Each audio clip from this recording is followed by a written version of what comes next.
It's 8 a.m. and we'll be very happy to be part of the discussion. Is it okay to record this meeting? Yeah, why Absolutely. not? Yeah. Good. Yeah, Thank you. Mehdi Mehdi sorry. Sabit, please. Yeah. Yeah. I'm Mehdi Sabit, and I'm also a registered architect. I had a long career of practice in the States, in New York. I live in New York, and moved to the Middle East, taught at American University of Sharjah for about 12 years, and then Zayed University for about 12 years. And I just got retired. My background is, of course, architecture and interior design. I didn't go to America. I didn't go to Afghanistan to study. I studied here. I went to Parsons School of Design and then went to graduate school in Virginia Polytechnic Institute. So I'm sort of, I got retired last year. I left and came back after a long time living in Dubai. So here I am and joined the crew to help these, as Najim John said, unfortunate female students. They need everyone's help to graduate and move on with their lives. Okay, thank you, Mehdi. Without any order, just pick up, Meherangiz John, Daneshwar, please introduce yourself. Thank you, Najim Jan. Good morning, good evening to everyone, all members of this meeting. My name is Meherangiz Daneshwar. I was born in Afghanistan, but due to the turmoils of the Russian invasion and all, my father was an engineer, a civil engineer, environmental. So we ended up in many countries and then ended up in American California. I have gone to junior high, like end of junior high, and then high school, college, and then graduate school here in the United States, in California specifically. I have a bachelor's degree from Cal Poly Pomona, and then I got a master's degree from Cal Poly Pomona in architecture. After that, I was a project manager for a large development company. So I had some insight on management, project management, the process of architecture. And then I started teaching in the midst of it all. I taught at ITT Technical Institute for 6 years, introductory, concentrator, and capstone courses, and also some graduate level. And then I moved not moved, but I came to Los Angeles Unified School District and started teaching beginners and helping them to get to colleges. So I've successfully sent many, many wonderful future architects. Some of them are architects into the world. I've been involved in writing curriculums, writing grants, managing grants in education. So quite a bit of education, academia background. Thank you. Thank you, Yes. Thank you. Thank you. Okay, two more, I think ladies first, to Bajan. Your mic is on. Your mic is off. Good morning and good afternoon and good evening to everyone. My name is Tuba Roshan. I live in Washington, D.C. I went to college, Faculty of Engineering in Kabul, Afghanistan. And then after all things that we all are familiar, moved to here in the United States. And after I started as a draft person in construction companies or remodeling company. After our children went to school, the youngest went to school, I went back to school and started with the interior design and then architecture here in DC and graduated in 2009. I was like the oldest in the classroom. And some of my my classmates were younger, even my professor were younger than my eldest child. And the thing is, I have this desire for learning and being involved in education, and I enjoy being in the school environment. And this is a great opportunity for me, besides being a woman, besides being teaching. And as you all know, the condition in the Afghanistan is very, as small as it could be to make a difference. And I really appreciate everyone's involvement in this project. Thank you. Thank you too, Vajan. We are so glad to have you with us. Vajan, you are the last member of our team to introduce. Good morning, good evening, everyone. Thank you for giving me a chance to introduce myself. My name is Hamayan Ibrahim. I graduated from Architecture School, Kabul University, Faculty of Engineering in 1983. A couple of years working in Afghanistan and a couple of years in Pakistan as a licensed architect. I moved to United States, and since then, I was involved in land development, civil engineering, and mixture of architecture too. I have been involved in Afghanistan's the projects, a couple of projects I had in 2010 and 2011. I traveled there. I designed some recreation parks to American standards, and I tried to build them, but it was uncompleted. I had to leave due to circumstances. I have been involved in teaching Afghan girls since then in different groups, and I am a big, a big fan of this thing. And right now, we are all in a group of academic people to teach Afghan girls right now, and I'm so glad to be a part of this group. Thank you. That's it. Thank you, Vajan. Victoria, Edward, just briefly who we are.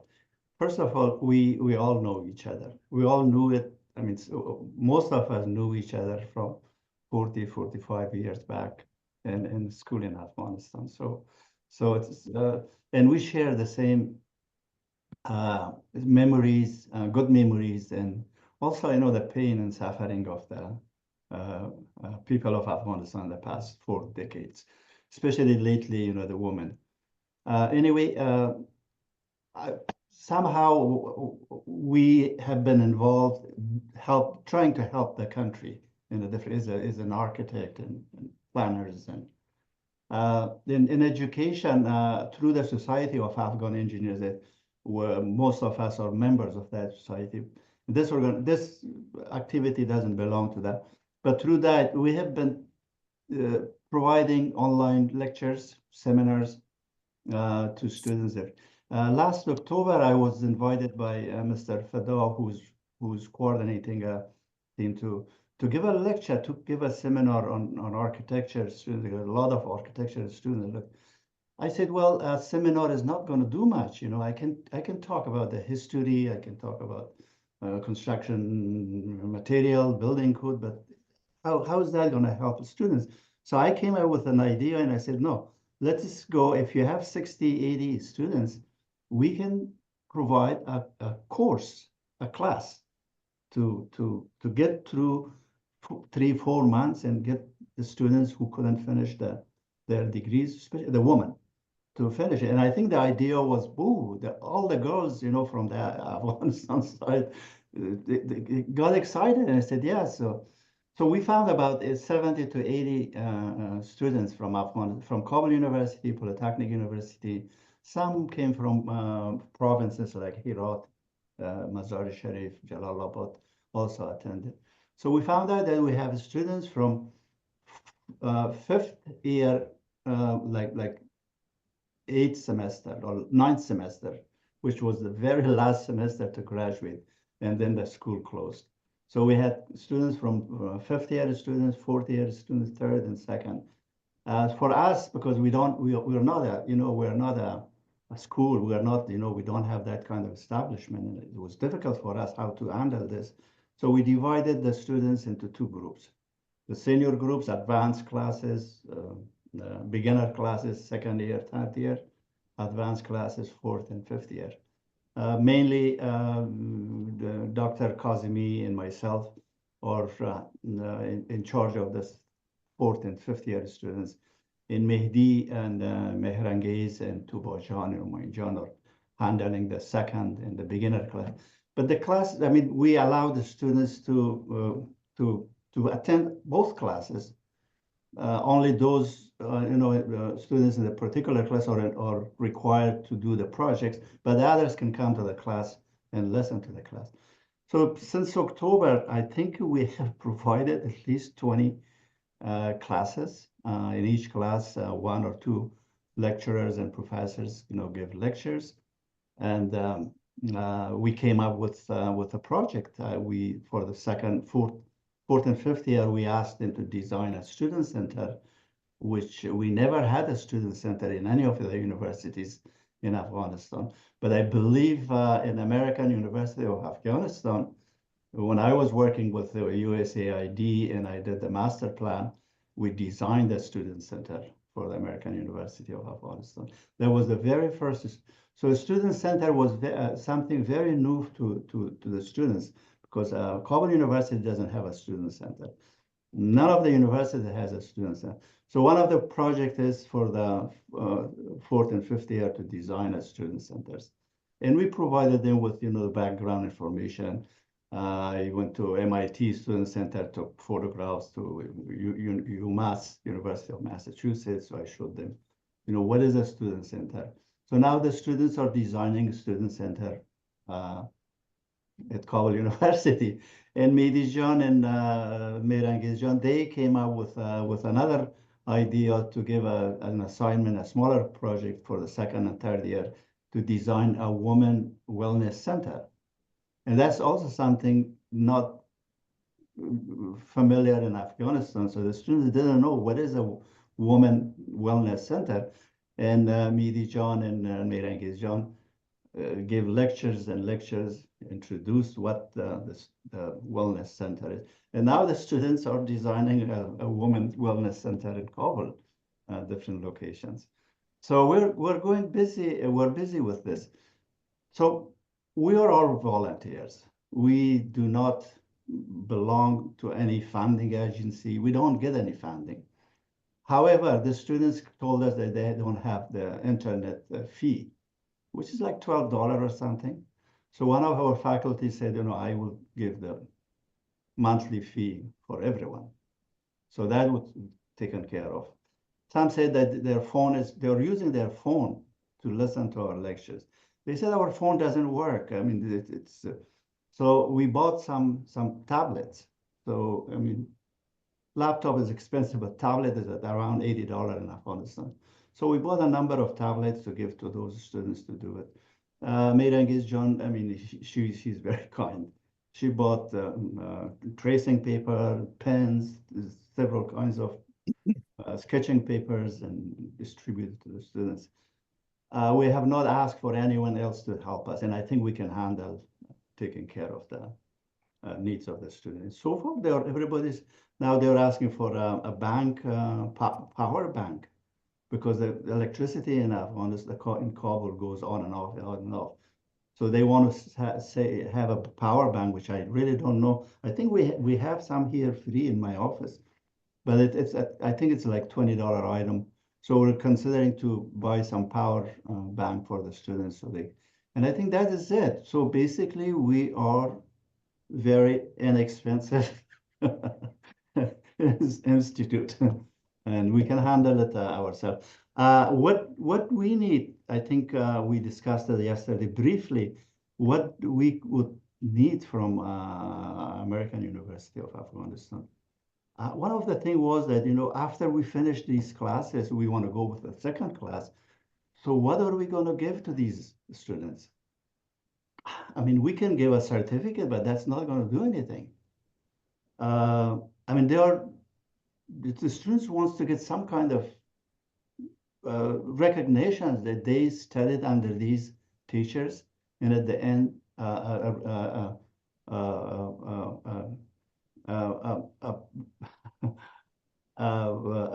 source, approve their studies, and they give it a degree, not a degree. Degree is definitely maybe an honorary degree, something like that.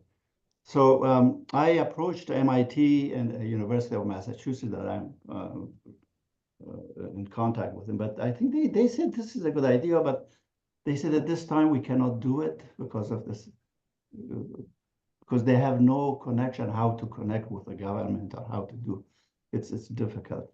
So anyway, this is where we are, and now we would like to hear from you, Victoria and Edward.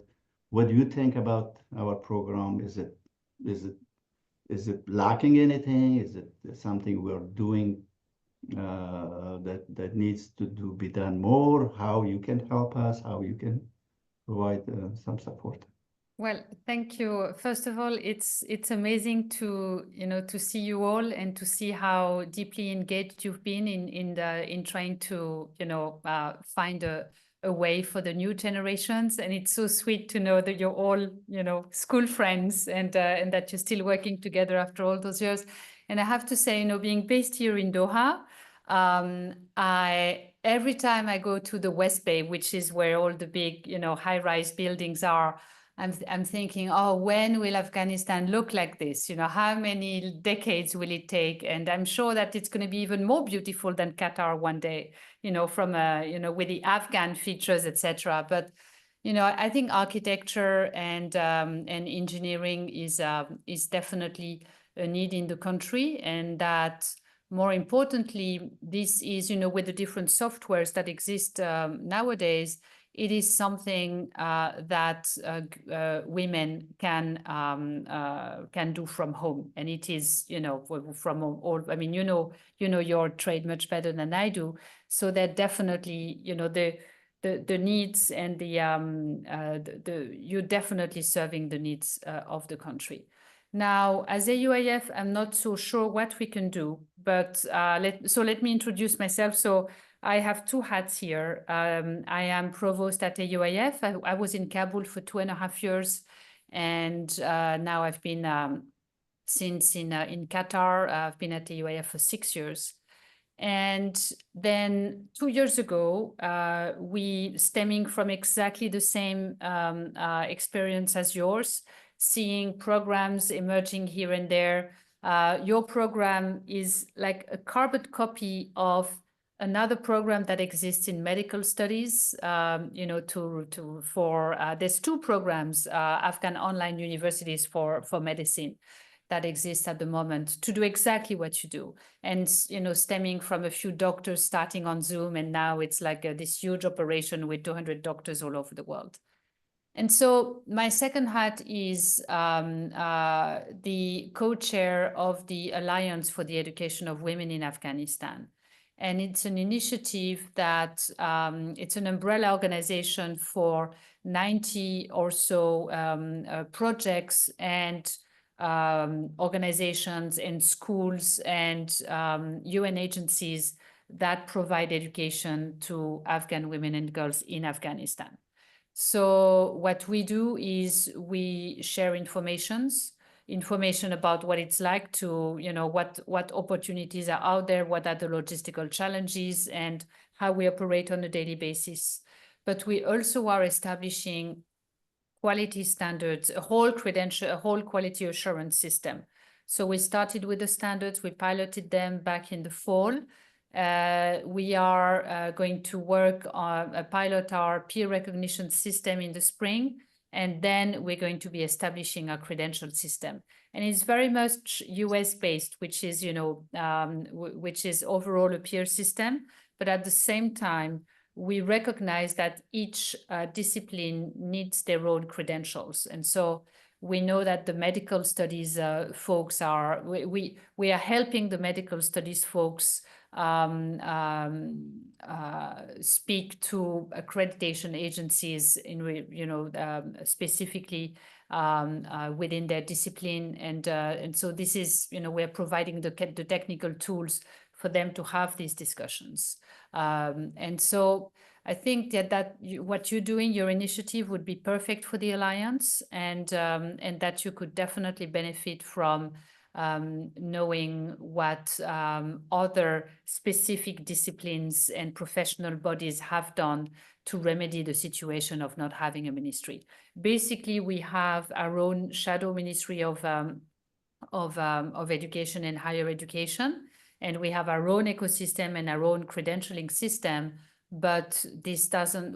What we've decided to do with for specific credentials is to directly communicate at that level with accreditation agencies. We are in conversation with ETS, we're in conversation with World Education Services and others to ensure that we have, once we've developed our system, and as we are developing it, we're going to have a growing pool of credentialing bodies recognizing our work, and more importantly, our students, diplomas, completion certificates, etc.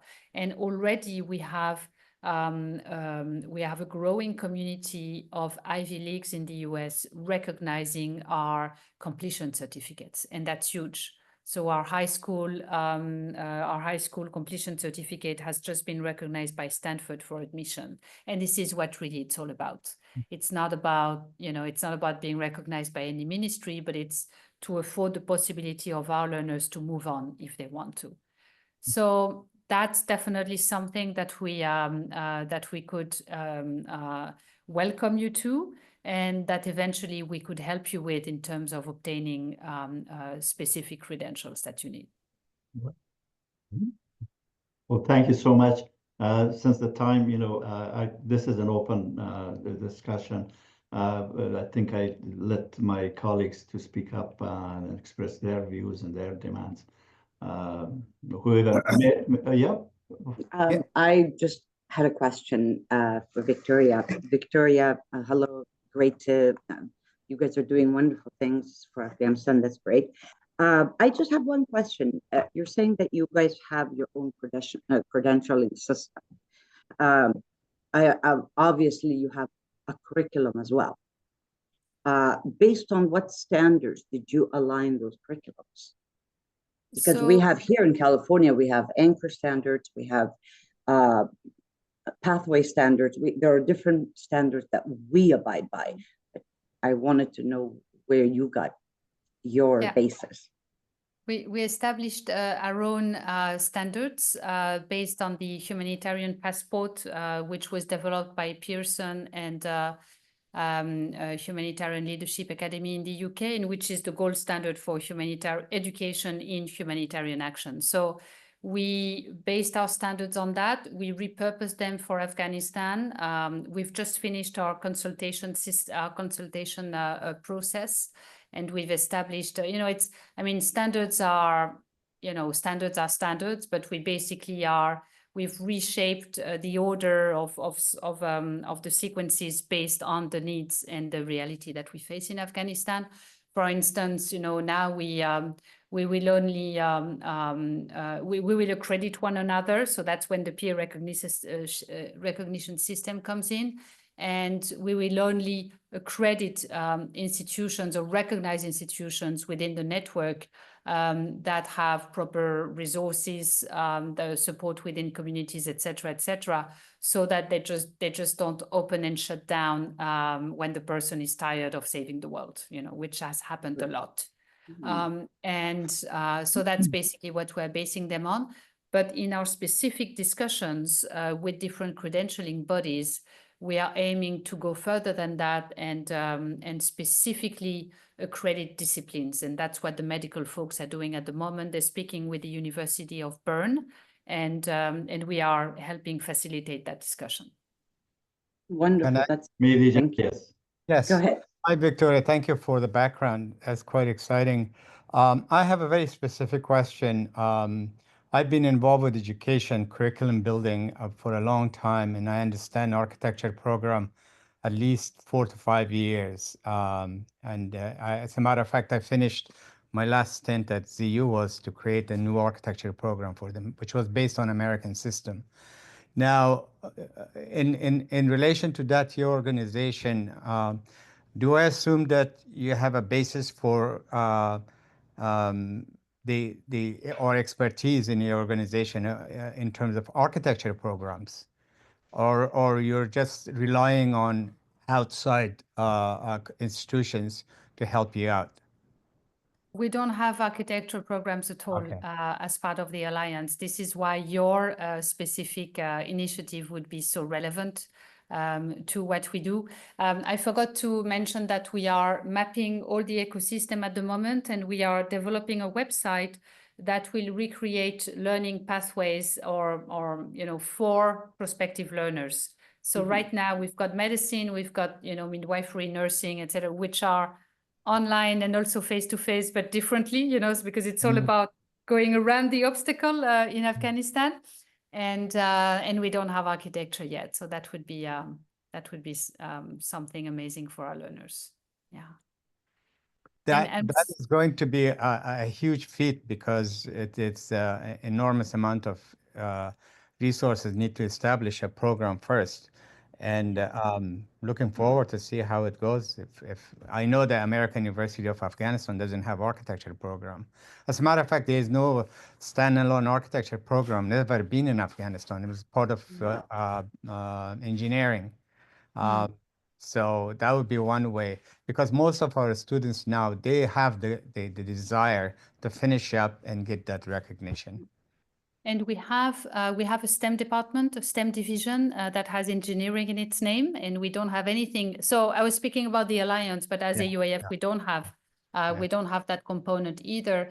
And I'm going to have to run to steering committee of a meeting of the Alliance. But Ed, why don't you see how the fit could be in academic programs, especially in STEM, and how we could embed. Sure. Thank you I'm happy so to much. pick It up was on that. We could call it STEAM. We could call it Thank STEAM Yes. and add in the art. That's the plan. Thank you so much, and see you soon.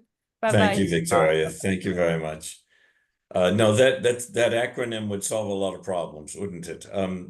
I think Victoria has given a good overview of what the Alliance does. And remember, the Alliance, while they partner with the American University of Afghanistan, they are separate entities. Okay, and so oftentimes that's why I think the most important thing from this conversation is that you're catching up with Victoria about how to join that alliance, how to benefit from that collective and potentially contribute to it. Okay, so that's the first thing.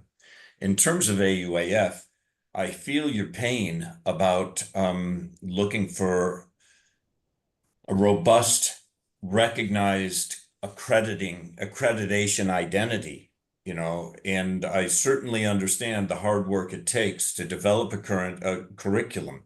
As you say, as you mentioned, coming from the United States, and my background has been in international education since 1987, leading international schools, mostly K-12, but also university bridge programs. I started when I was overseas. Obviously, I started in New York State, but I was also in France. I was in Singapore. I was in Australia. I was in Hong Kong, Japan, Oxford, and now in Doha.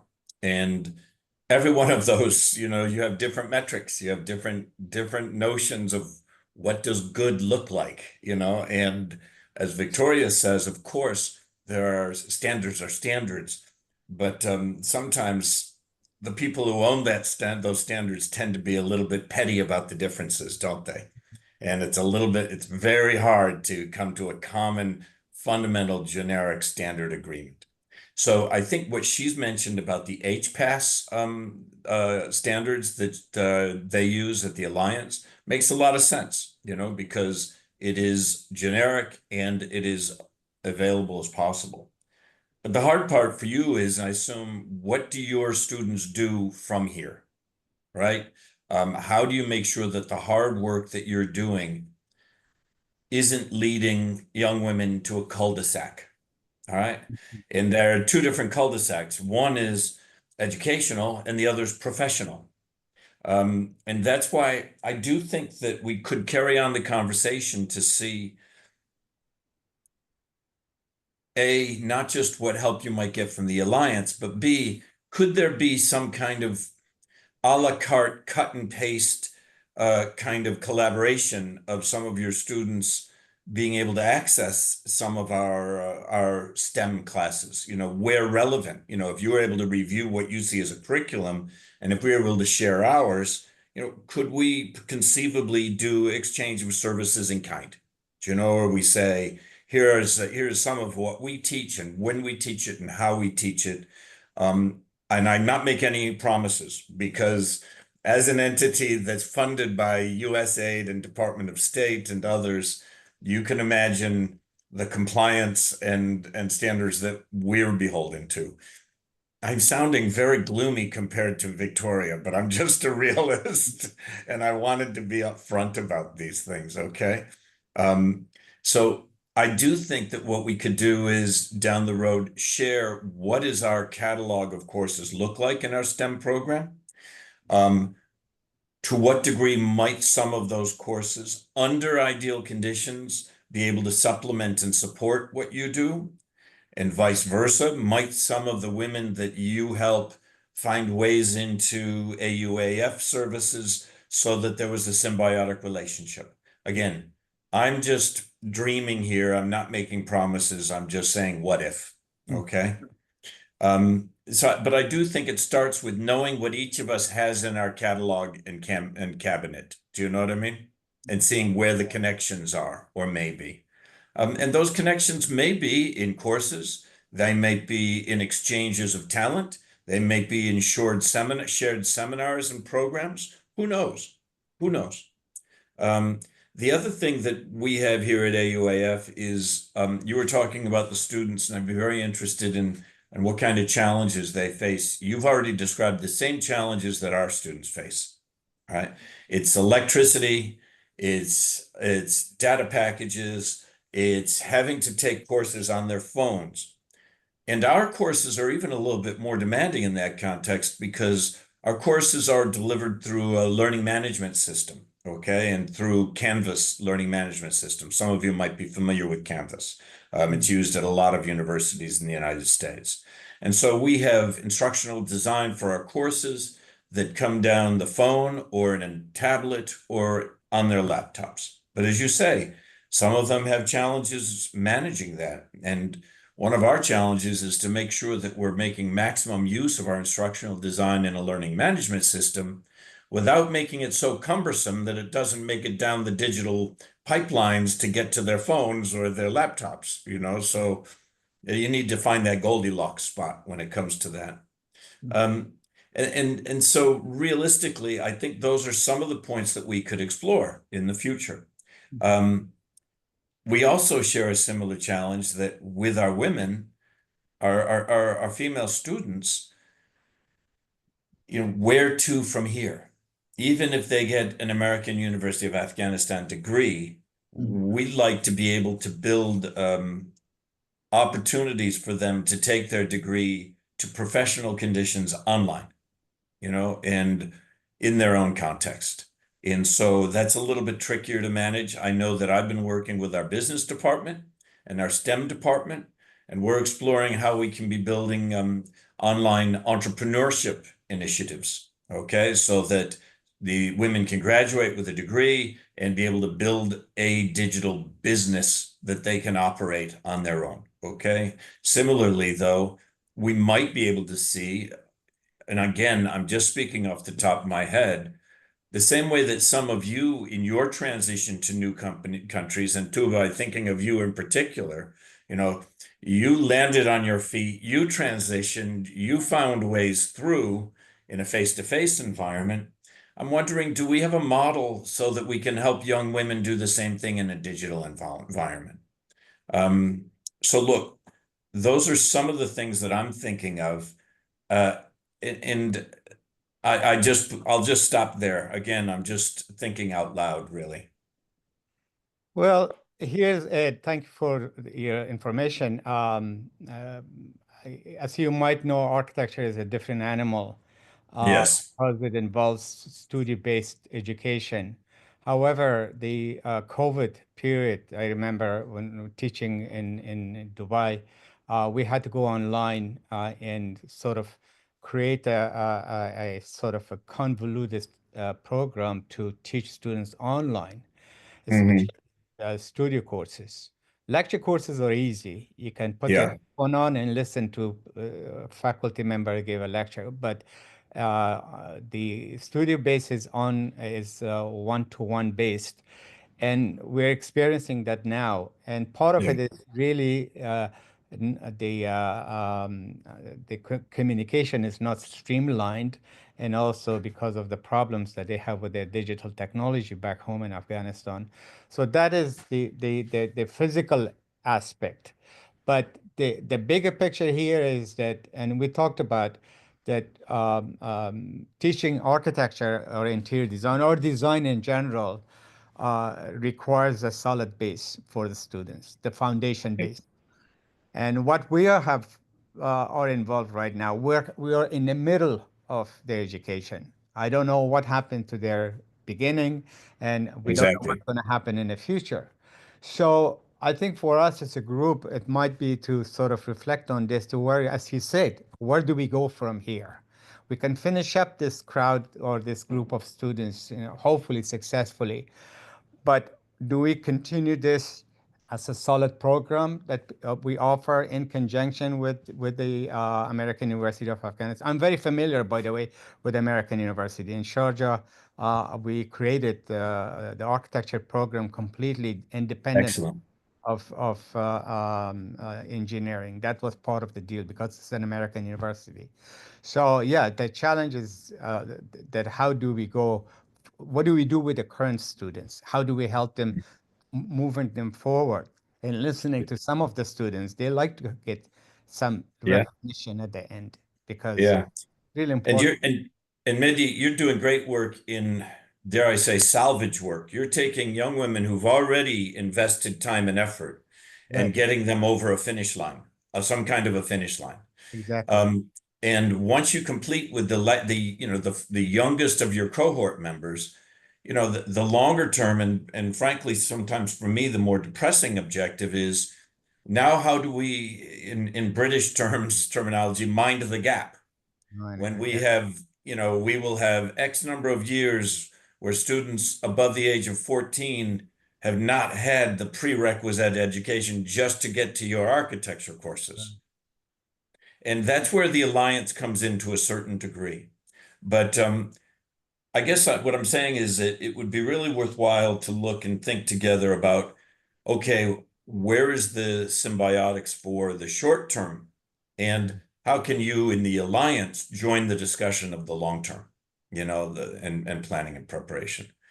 Um, yeah, it's not easy. And I'm going to put in the chat. Have any of you ever heard of the Mastery Transcript Consortium based in Washington, D.C.? I have not. Okay, I've just put the link in there. They are a growing organization. They've had a little bit of controversy, I believe, but they're basically pushing a very disruptive model of competency-based education recognition. Mm. Now, I cannot purport to be a specialist. I just know that this is a group that's thinking out of the box to provide access and recognition for secondary education studies. Now, this mostly, I think it's secondary, but they may be dabbling in university as well. I don't know. Okay. But it might be worth one of you having a call with them to just say what you're doing, because it sounds to me this is exactly the type of mission that they were built to serve. So again, I can't purport to be a specialist on them, but I know I came across them a few years ago. I don't know where they're at now, but they seem to be continuing to get a lot of press. Okay. Just a quick question. In listening to us and partially about the challenges that we have now and what we're doing, do you think AUF would be able to help us in any ways? or we should be on our own? I'm going to be diplomatic and say I don't know, especially since we're being recorded. Okay. No, what I'm going to Edward, say is, look, I don't think I think the university has a shared vision and a shared mission and a shared culture and values. All right. Now, if we can support an exchange of services in kind, if we can support where compliance allows us to share our resources and share our knowledge, I think it would be behoove us to do that. All right. But again, I'd need to check with my line managers, and that's Ian and Victoria. Okay. Also, my last one, would AUAF be willing a new program to come in your, basically under your umbrella, let's say architecture? Well, and that is an equally important area of inquiry. Maybe when we talk about exchange of services in kind, it means, okay, what do you have on the shelf? What do we have on the shelf? Is there an opportunity for us to see? Is there an opportunity? I can just stop there. All right. Is there an opportunity, a mutually beneficial opportunity? Again, I cannot state for sure. And also, I can't state because I'm pretty certain that our funding model through USAID is for the programs that are currently established. So any changes to our programs, an extension of our programs would need to be reviewed under that watchful eye, I'm sure. Could I ask a question? Who is providing, you said this, the government, right? The state. So who do you answer to? Perhaps one of us can communicate with them and see if we can add this program into the. So there are so many different ways to go around. Agreed. USAID is our major funder. Okay. Right. And so I think the best person to speak to that, and I'm not passing the buck, but I don't want to get into trouble, is Ian. Okay. Ian Bickford, our president. He knows people. That's his job. And if you know the same people that he knows, then, or even a handful of them, then maybe there's a conversation to be had. All right.